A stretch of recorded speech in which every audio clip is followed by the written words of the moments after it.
Welcome to Data Hurdles, a weekly podcast where we explore the impacts data and technology have on our day-to-day lives.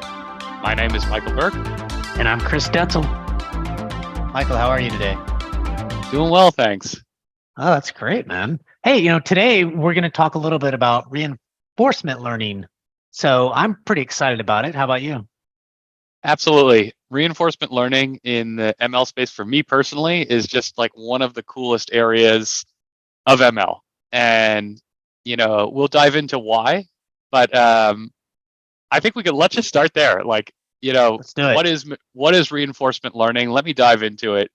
So reinforcement learning is the process of decision making where the model is learning an optimal behavior in an environment obtained by a reward. And so what the heck does that mean? If you think about a child and they're walking, they see a fireplace, right? Children are so drawn to fire and at the house. I know my child is always walking towards the fireplace, but I've always been drawn to fire, by the way, not to interrupt this, but when I was a kid, I was playing with matches for whatever reason, the air conditioner inside, and I got caught doing it in a lot of trouble playing with fire. So anyway. Yeah.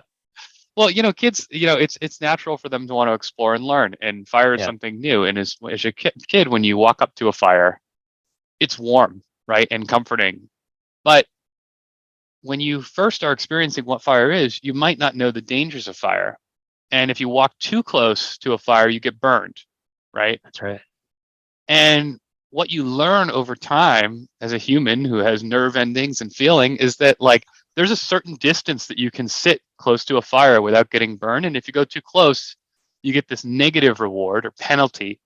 And if you sit at just the right spot, you're nice and warm and cozy, and it's a positive response and a positive experience.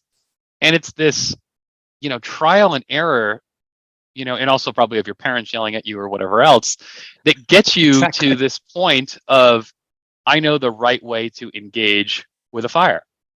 And so if we think about what the heck is reinforcement learning, it's the exact same thing, right? It is a way to set up a problem or challenge for a machine learning model where you don't feed it any data or very little data, and it starts to learn how to interact with something through trial and error, right?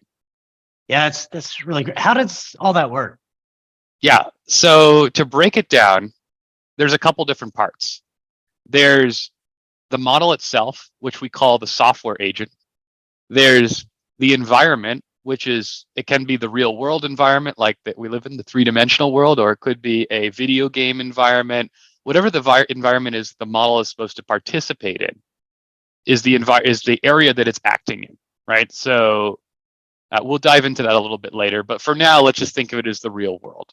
Okay. Then there is the policy that the model or agent follows to take an action, which is what are the controls or options that it can do? Can it move forward, backwards, left, right? Can it jump? And then the reward signals are, what is it if it takes an action? What is the reward it gets, right? Or how are those signals given back to the model? So you think in the example of a fireplace, the warmth might be a positive reward, and being burned might be a negative reward, right? Yeah. And so if you're trying to get a model to optimize to move to a position close to a fire, that's how you would control where it sits and optimally eventually where it optimizes in its positioning close to the fire. So there's got to be some, disadvantages and advantages using reinforcement learning. Any thoughts around that? Yeah, totally. So some of the biggest advantages are that reinforcement learning, and we'll dive into this with a few examples, can be used to solve super complex problems that traditional techniques just require too much data, or we don't have enough data on them to make these work. And if you think about a good example, it's like learning to walk, right? You could say, well, learning to walk is easy. As a child, you're learning to walk and you're on a carpeted floor and you've got to, take steps from your mom to your dad or your parent to parent or whatever. But walking is actually something that's a lot more complicated as we grow and we explore and we do different things. You could be walking up a hill. You could be walking on ice, right? You could be walking on sand that's sliding under your feet, or walking in the water in the ocean, right? And so, By the way, if you, have you ever run on sand? It is like, horrible, the it is worst. really difficult. I mean, really hard. Anyways, go ahead. Exactly.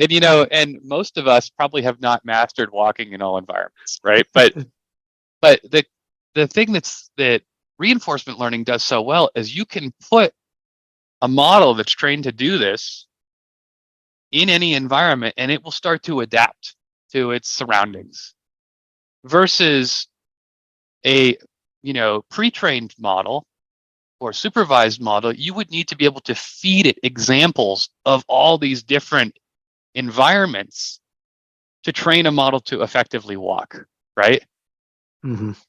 And so, it would just be such a harder problem. And if you're trying to make a rules-based system on that, it would be even harder, right? Because you'd have to encapsulate all of these different rules for different scenarios. What happens when you fall, all this stuff, versus a reinforcement learning model figures that out automatically because it's driven by this reward system. So it will slowly adapt over time to walking on ice if the reward is to stay upright, right? Yeah, it's funny because, and I'm gonna take it not to these really easy, simple things that you're doing, but like we both work at a company called Reltio, and there's these what we call match rules, and so you have to match every little thing that that you're trying to do within the product, and so maybe using a machine learning or a reinforcement learning kind of thing into something like that to where it does more of the matching for you would be kind of cool as it learned. I don't know, but it just kind of sparked my thinking there. So I love that. Yeah. And again, like if you're trying to deploy something that is going to be experiencing different environments, reinforcement learning is one strategy which can really help to make a model intelligent in the way that it will adapt to its surroundings. And that's the big takeaway. Some of the disadvantages, right, are that many reinforcement learnings kind of assume this rule in how they learn, which is called Markovian, right? And what that means is that the probability of each event occurring in the world depends on previous events. So if you think about like how a model works, it has an action, it collects feedback, and it says, okay, like if I take a step closer to this fire, if we bring it back to the children's example, right? If I'm within 2 feet, I'm warm. If I'm less than 2 feet, I'm getting burned, right? And it starts to learn that pattern based off of the previous movements it's taken, either further away or closer to the fire. But in the real world, the fire could be changing. Like the fire could get bigger because your cousin just threw a bunch of gasoline on it, and the wind blows. Watch out, it's now, and the wind blows, and it's like, and so that life is full of this complex, unexpected volatility. And these types of models, although they can learn to adapt to some of this, they don't typically adapt as fast. If you think about how your body responds to a traumatic experience, as an example, right? We have all of these mechanisms to quickly adapt to things, like a rush of adrenaline, and that changes how you make a decision in your life. You might be scared, or you might, after experiencing something once, never experience it again, right? A model has to experience that same thing hundreds or thousands of times to slowly get better and learn about what is the optimum way to interact with that thing based off of a positive or negative reward. There was this Mario Brother example that I saw once. And like you said, it took so long for it to learn. Once it does learn, though, it's pretty phenomenal of, hey, it actually plays the video game better than you can or anybody else can, or it finds these hidden things that nobody knew about or even could find, but it found this hiccup inside Mario Brothers, on the first level or whatever. But like you said, I mean, it just takes so long. And so when companies are trying to implement something like this and do this kind of stuff, they have to be patient, right? I mean, it doesn't, like, you can't throw 80 people at, one thing and it just magically appears, or it automatically starts doing some really cool things. You can't really do that, I don't think. Well, it's interesting you said that, because in an environment like Mario, Yeah. you can to some degree, right? Because what you can do is this thing where you can parallelize the processes. So instead of having one Mario learn how to play Mario and walking through the game and making a mistake, you can have 1,000 games running concurrently. And so all 1,000 of those are getting fed back to one model, which is then learning at an iteration of 1,000 games per one game in time, right? Yeah. So, the Mario case is so interesting because it's a controlled environment. And one of the things that was really cool that came out of that model, right, is that if you train a reinforcement learning model on Mario, it actually finds glitches in the game to be able to hyper perform in the speed in which it can beat a level. So if you think about that, it's played the game so much that it knows that there are these small areas where there is a lapse in, like, the processing or a frame or a specific piece where the physics engine doesn't quite line up to the objects on the screen. That will give it just that much more of an advantage to optimizing to beat the game in the shortest amount of time, right? Okay, that's pretty cool. Yeah, so there's some really cool things that kind of come out of how these models work, and the combinations and patterns and minute differences that they can pick up on, which a human would never be able to find, right? Yeah. Because it would take you playing the same game, hundreds of thousands of times to find those little minute details and differences. In another kind of go ahead, Chris. No, I was just saying, was there any other disadvantages that you could think of, or that was on top of your mind? I think that one of the other things that where you start to see reinforcement learning models not perform as well is if they have an overload of the number of states, which means that, which can really diminish the results. Like if you've got a version of Mario that just has so much volatility in it, right? The model will start to kind of overgeneralize its approach.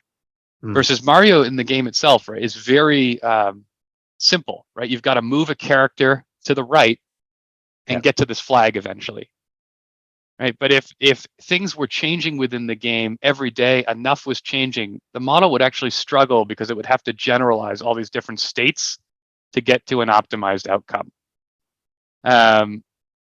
If you think about, like, our everyday life too, right?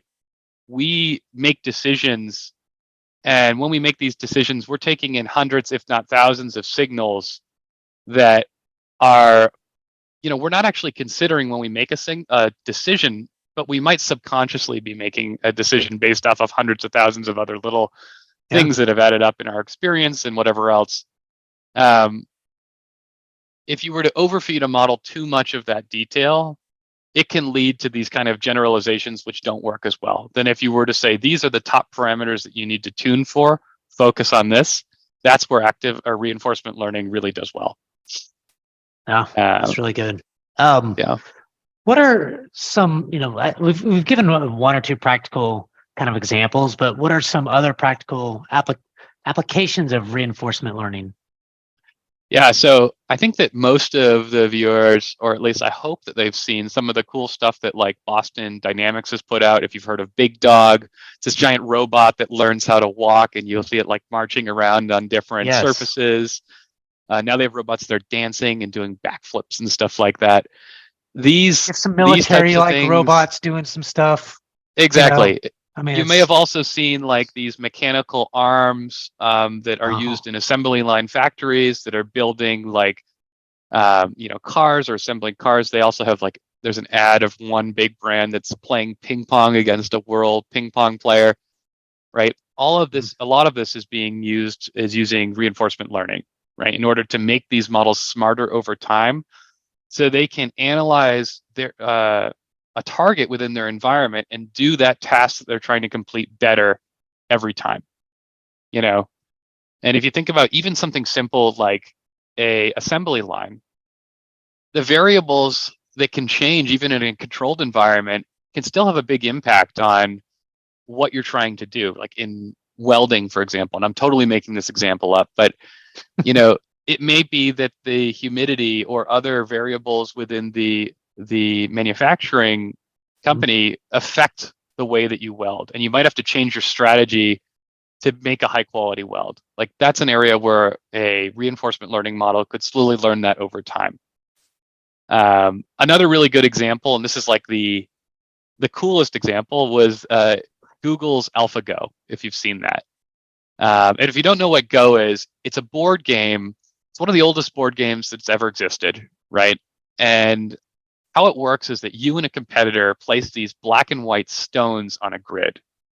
And the goal of the game is really to surround a larger total area of the board with your stones, right? And if you think about this, just imagine a giant grid with a bunch of stones. And,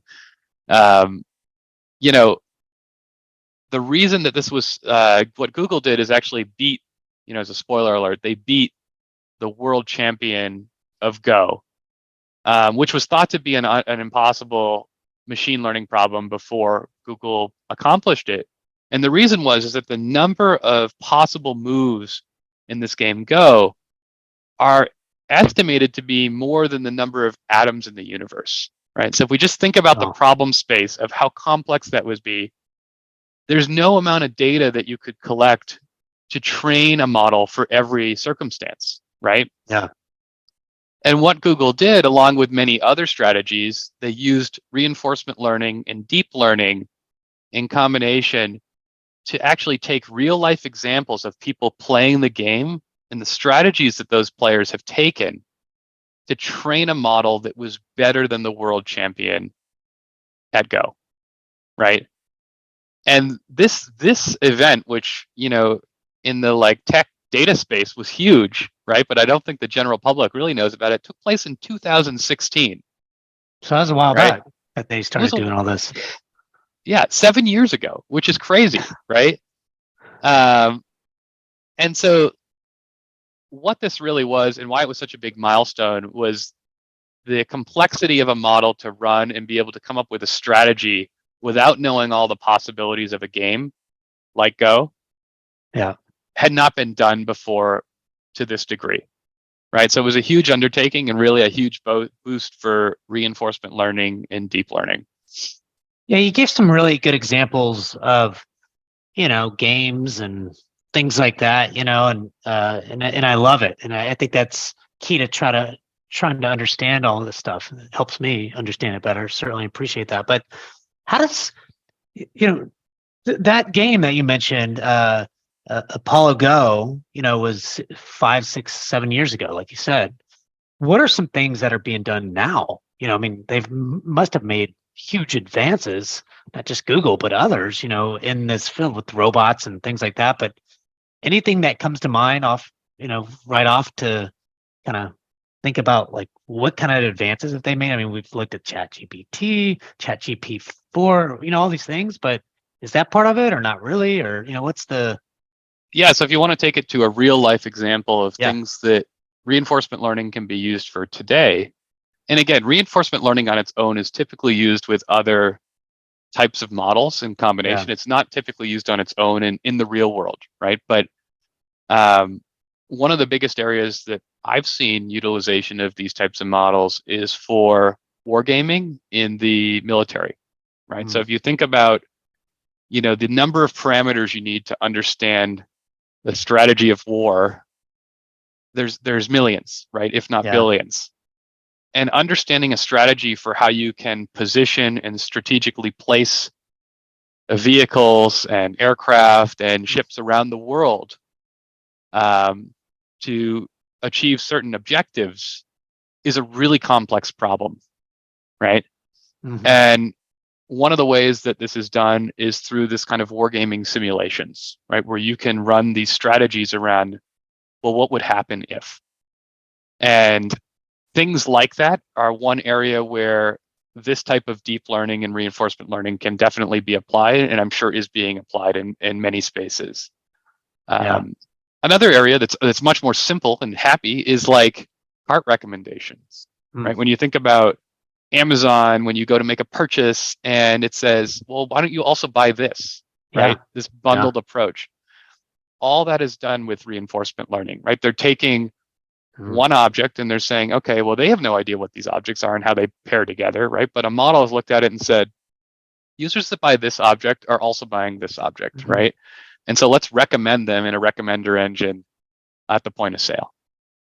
So there's a ton of stuff like that. And if you look at your everyday life, if you just think about what are the types of problems that you wouldn't necessarily be able to collect enough data on to train a model in every area, that's a great use case, or at least a potential use case for a reinforcement learning model.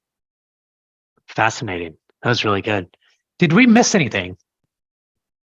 I don't think so. Any questions that you have, Chris? No, I think I've already asked them all.